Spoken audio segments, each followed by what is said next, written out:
రెడీగా బులెటిన్లో breaking news చూస్తున్నాము. ఏపీ ఎన్నికలపైన ఎన్నికల వ్యూహకర్త ప్రశాంత్ కిషోర్ సంచలన వ్యాఖ్యలు చేశారు.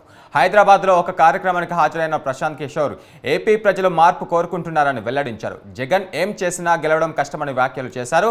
ఇక పథకాల పేరిట డబ్బులు ఇస్తే ఓట్లు పడవని ఆయన స్పష్టం చేశారు.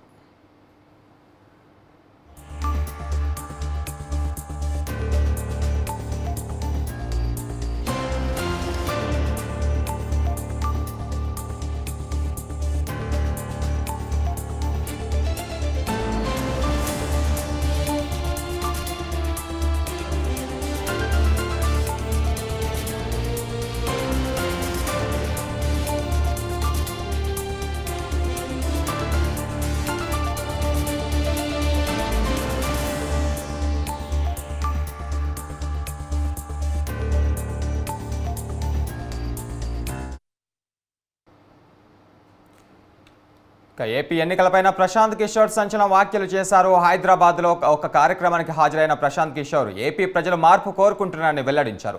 జగన్ ఏం చేసినా గెలవడం కష్టమని ఆయన వ్యాఖ్యలు చేశారు.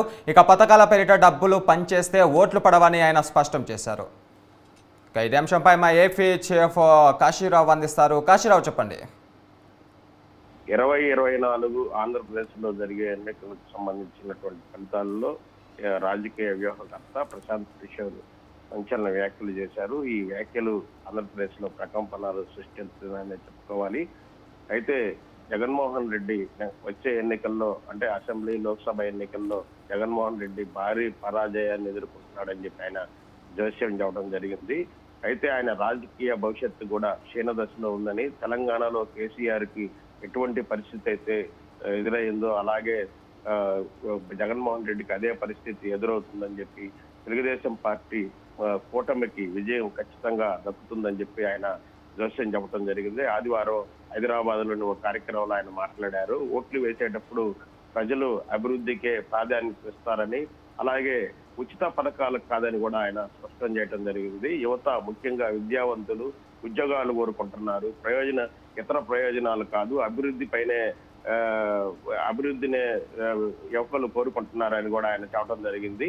ఉచితాలపైనే జగన్ పూర్తిగా ఆధారపడ్డారు. దీనివల్ల ఆయన గడ్డు పరిస్థితులను ఎదుర్కోబోతున్నారు. మామూలు ఓట కాదు, భారీ పరాజయం తప్పదని కూడా ఆయన చెప్పడం జరిగింది. ప్రజలు సమర్థ నిర్వహణ చూస్తారు కానీ కేవలం వనరుల నిర్వహణ కాదని కూడా ఆయన చెప్పడం జరిగింది. ప్రజాధనాన్ని ఖర్చు చేస్తూ వారు బాగోగులు చూస్తున్నామని భావిస్తే అది పొరపాటని, జగన్ ఇదే చేస్తున్నారని, తెలంగాణలో కూడా కేసీఆర్ ప్రభుత్వం ఇలా చేయటం వల్లే దెబ్బతిని ఎన్నికల్లో పరాజయాన్ని మూటగట్టుకోవాల్సి వచ్చిందని చెప్పి కూడా ప్రశాంత్ కిషోర్ చెప్పడం జరిగింది. ఎన్నికల ఫలితాలు ధనబలం మాత్రమే నిర్ణయించగలదని అనుకుంటే ఏ ప్రభుత్వాన్ని ఓడించలేరని స్పష్టం చేసింది. అంటే ప్రభుత్వంలో ఉన్నప్పుడు ఇటు ధనబలం కానీ అలాగే అంగబలం కానీ ఈ బలాలన్నింటినీ ప్రభుత్వం నడిపే వారికి ఉంటుంది. కాబట్టి ధనబలం వల్లే ఎన్నికలను అడ్డుకట్ట వేయాలంటే చాలా కష్టమైన పరిస్థితులు అని చెప్పి కూడా ఆయన ప్రశాంత్ కిషోర్ కూడా చెప్పడం జరిగింది.